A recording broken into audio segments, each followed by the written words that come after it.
ویدیو ستون حالتون چطور داشت؟ برامتون اینجاست. خوش اومدید تو ویدیو امروز. آقا تو این ویدیو من اومدم این سری حرفا و یه سری چیزایی که بعد ثابت می‌کردم و براتون آوردم که امروز همینجوری بهتون توضیح بدم در مورد یک موضوعیه که بعد با هم دیگه حرف بزنیم. خیلی موضوع مهمیه و اینکه خیلی بچه‌ها رو سر من ریخته بودن، نمیشد به اینو ریاکشن نشون نداد. واقعا نیاز بود که بیام یه ویدیو راجبش بسازم، چون حس میکنم اون پیامی که تو تلگرام گذاشتم واقعا کافی نبود. یه سری مشکلات و یه سری مبحثا هست که من امروز اومدم براتون توضیح بدم. همونطور که میدونید شایعاتی که از داش فرامتون پخش شده و یه سری حرفا زدن در مورد داش فرامتون که من اینا رو باید امروز بهتون قشنگ توضیح بدم مفصل. اول از همه چیزی که بعد بهتون بگم بچه‌ها، قبل اینکه ویدیو رو ببینید یه لایک و کامنت و ساب برای داش فرامتون بذارید، یه انرژی بگیره داش فرام، چون با این مشکلاتی که داش فرام براش اتفاق افتاده تنها کسایی که میتونن بهشون پناه ببرم شما هستید. و حتی یه مشکلی پیش اومد که مثلا امکان داشت ویورامو به خاطر یک حرفی یک شایعاتی از دست بدم. امروز اینجام تو در مورد یه یوتیوبری باتون حرف بزنم که من تازگی با ایشون آشنا شدم. آقا همونطور که میدونید چند هفته پیش یک یوتیوبری بود که می‌خواست بره دنبال امید سیکس و حالا نمیدونم داستان چی، بینه کار ندارم. اونجا استارت آشناییت من با ایشون شروع شد و من فهمیدم که چه جور آدمیه. نمیدونم تو دو تا ویدیو اولش گفته بود می‌خوام برم دنبال امید سیکس. من اول دیدم که کسی ازش حمایت نکرد. حالا خب چنلش هم دیده بودم چه جوری ویدیو میذاره، اینا چه سبکی داره پیش میره، چه جوری داره بازی میکنه و اینطور چیزا دیگه. تولید محتواش همه اینا رو رفتم چک کردم. یه سری مشکلات بود ولی خب من از اونها چشم پوشی کردم. چرا؟ حالا براتون توضیح میدم. چند هفته پیش که ایشون شروع کرد به رفتن دنبال امید سیکس توی کامیونیتی یوتیوب، چند تا ویدیو گذاشت که چنلش قشنگ ترکون با ویو همه چی. ویدیو ایشون رو من دیدم تو یوتیوب که حالا خود یوتیوب برام ساجستش کرده بود. دیدمش که همچین کسی میخواد بره همچین کاری کنه. جدا از اینا رفتم چنلش رو چک کردم، دیدم که ایشون آدمی است که دنبال حاشیه درست کردنه و یه جورایی یک چند تا کلیک بیت ریزم ازش دیدم. ولی خب اومدم این شخص رو من ازش حمایت کردم. حالا چراشو بهتون میگم الان. حقیقتش تو ویدیو دومی که گفته بود من میخوام برم دنبال امید سیکس، حالا نمیدونم دومی بود یا سومی بود، یه همچین کامنتی من براش گذاشتم، عکسش هم براتون میذارم که چی براش نوشته بودم. حالا خودتونم میتونید برید زیر ویدیوش ببینید. خیلی سرش فکر کردم که از ایشون حمایت کنم یا نکنم، چون دیدم واقعا همچین کسی داره میره دنبالش. حالا نمیدونم واقعی بود یا نبود. با خودم گفتم که شاید این قبلا اینجوری فعالیت میکرده، الان شاید یکم اوکی تر شده محتواش و واقعا داره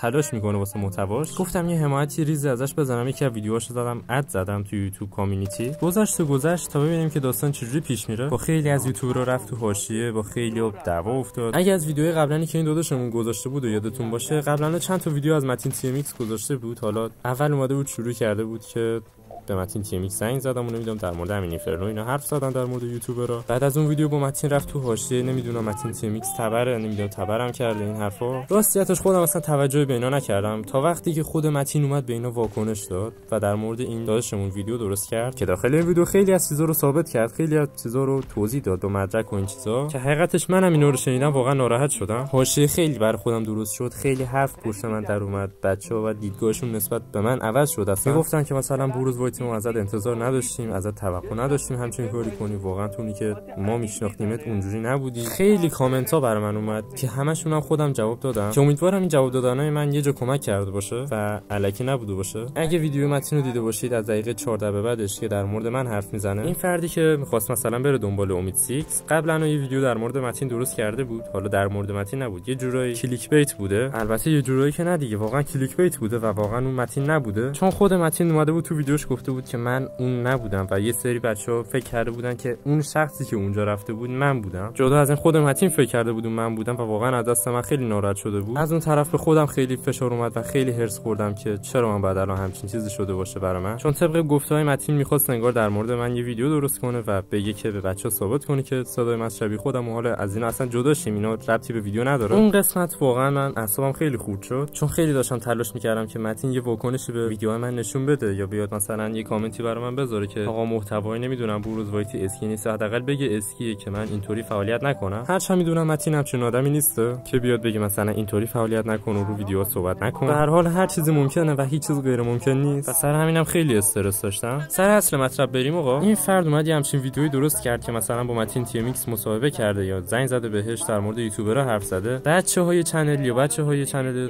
متین یا خود متین به این فکر کرده بودن که اون یوتیوبری که صدا شبیه متین تی ام ایکس و یه جوری داره مثل محتوای متین خودش ویدیو درست میکنه. رفته با آقای، حالا نمیخوام بگم اسمشو، حالا هرچند خودتون میدونید اسمش چیه، رفته ویدیو درست کرده که رفتم به متین زنگ زدم و باهاش در مورد یوتیوبرای کال آف صحبت کردم که یه سری صحبت‌های خیلی اشتباهی هم اونجا بود. واقعا اومدم بگم که خودم وقتی ویدیو متین رو دیدم و همه چیشو فهمیدم و دوزاریم افتاد که فهمیدم داستان چی به چی بود و از کجا شروع شد و چه جوری شروع شد. خیلی ناراحت شدم، یعنی خیلی ناراحت شدم. رفتم سریع به خودش پیام دادم، گفتم که واقعا ناراحت شدم رفتی همچین ویدیویی راجع به متین درست کردی که حتی خود متین هم نبوده یارو. پخش کردن اسکرین شات و چت ها یکم اوکی نیست، ولی خب من باید یه چیزایی رو واقعا بهتون ثابت کنم. اینجا خودم بهش پیام دادم که داش واقعا ناراحت شدم سر اون ویدیویی که با متین گرفتی، یعنی کسی آوردی که صدا متین در بیاره. اومد بهم گفتش که این رفیقش بوده و نمیدونم خود متین میدونه کی بوده و با تو نبوده. حالا یه سری چیزا شخصی بوده و مجبور بودم که اینجا رو سانسور کنم. بچه‌ها اومده بود میگفتش که این رفیقشه، خود متین میدونه داره کیو میگه، منظورش تو نبوده که مثلا بیای تو ویدیو من ازت استفاده کنم که صدا متین رو در بیاری و اینا. حالا اسم یکی هم گفته ولی خب نمیتونم اینجا بهتون نشون بدم چون میترسم با سر این بنده خدا یه مشکلاتی پیش بیاد. خلاصه من بهتون بگم قبل از اینکه اصلا ایشون بخواد ویدیو پیدا کردن امید سیکس بذاره و بره دنبالش، مثلا نه اینو میشناختم، نه ازش حمایتی کردم، نه تو ویدیوش رفتم، نه باش حرف زدم، مثلا هیچ آشناییت باش نداشتم. اولین ویدیویی که اصلا ازش دیدم همین دنبال امید سیکس رفتنش بود. و خلاصه که اینجوری اساسا بچه‌ها من خودم در مورد متین تی ام ایکس بخوام بهتون بگم بچه‌ها، بچه خیلی گلیه، من همیشه پشتش بودم. مثلا زیر اون ویدیوام که میگفتم من از متین اسکی نمیرم و این حرفا، خاطر اینکه مثلا مردم طرفداری منو بکنن اسم متین رو تو کامنت ها بد کرده بودن که مثلا یا حتی تو کامنت ها فحاشی کرده بودن و فوش خیلی بدی داده بودن، اونا رو تا تونستم پاک کردم بچه‌ها. که وقتی مثلا خود متین بیاد یا کامنت ها رو چک کنه بیاد ببینه مثلا ویدیو چی به چیه، یه وقت میاد کامنت ها رو میخونه بعد یهو میبینه اسمش اونجا خراب کردن بچه‌ها. به خاطر چی؟ به خاطر اینکه این یوتیوبر صدا شبیه متین تی ام ایکس. خیلی مثلا برای اینکه بخوام از من حمایت کنن یا مثلا طرفدار من باشن اسم متین رو خراب کرده بودن که واقعا خودم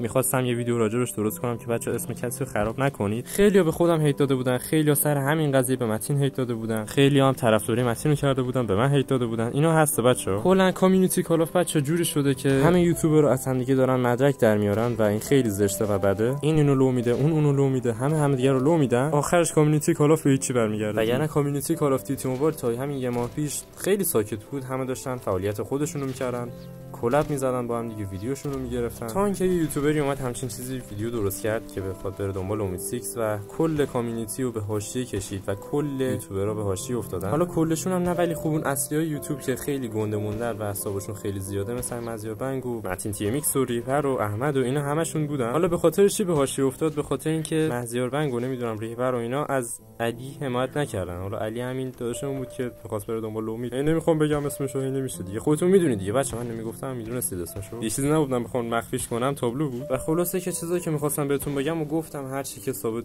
میتونستم بکنم ثابت کردم. مدرک بیشتر از این نمیتونم بدم بچه‌ها، چون واقعا پخش کردن چت کار درستی نیست. من تو جایی که تونستم بهتون ثابت کردم. حالا دیگه اینجا بستگی به ویور رو داره که بخوان حرف منو باور کنن یا باور نکنن، چون من همینجوری بهتون گفتم بچه‌ها، دروغی ندارم بهتون بگم. از یه طرف می‌خواستم بیام فیس کم رو این ویدیو حرف بزنم، چون اون موقع یه سری حرفا رو بهتر میتونستم بهتون بگم و بهتر بهتون نشون بدم که داستان از چی قراره. ولی خب به خود متین تونستم ثابت کنم با مدارکی که خودم داشتم و با حرفایی که خودم بهش زدم، تونستم ثابت کنم که آقا اینطور که فکر میکنید نیست. مثلا با این شخص اصلا تا حالا ویدیو نداشتم. اصلا مگه میشه داش بروزی که این همه از مرام و معرفت در موردش حرف زدن یهو بیاد همچین کاری کنه؟ واقعا خودم هم با هیچ یوتیوبری در ارتباط نیستم، یعنی باش نه حرفی میزنم نه کاری میکنم، چون هیچ کیو ندارم که باش بخوام یا ویدیو بگیرم یا کاری انجام بدم. فقط با چند تا از رفیقام در ارتباطم، مثل سعید وایتی، مثل متین اونتکس، مثل امیر سیگما. اینا با مرام یوتیوب هستن که از همون اول باهام بودن و هنوزم هستن. با متین اونتکس که همون اوایل که من تازه یکو شده بودم آشنا شدم، بعد از اون من با امیر سیگما آشنا شدم که اون موقع 3K بود و بعدش با داش سعید آشنا شدم که اومد توی 7K دست منو گرفت و حمایتم کرد و خیلی ممنونم ازش. اون موقع که اومد بهم کمک کرد فکر کنم تازه 20K شده بود، من اون موقع 7K بودم، واقعا نیاز به حمایت داشتم. بعدش هم دیگه انگیزه من برای یوتیوب بیشتر شد به خاطر حمایتایی که ازم شد. ولی خب از اون یوتیوبرای نبودم که تا وقتی دست منو گرفتن خودم رفتم بالا دیگه اونا رو ول کنم. اونا هم همونقدر من حمایتشون میکنم یا بیشتر. به غیر از اینا من دیگه به کسی واقعا نمیتونم اعتماد کنم. یهو دیدی وارد رفاقت با بعضیا شدیم، از من یهو اومدن مدرک دادن و دیگه خیانت‌ها شروع شد. کسی رو قضاوت نمیکنم، فقط طبق الان که کامیونیتی رو دارم میبینم همچین وضعیتیه. امیدوارم که کامیونیتی کال آف بهتر بشه حداقل از اینی که هست و طوری باشه که دیگه همه با هم دیگه شریک باشن، هوای همو داشته باشن، تو سخت‌ترین موقعیت‌ها پشت هم باشن و آره دیگه با امید روزای بهتر. حرفی ندارم دیگه واقعا.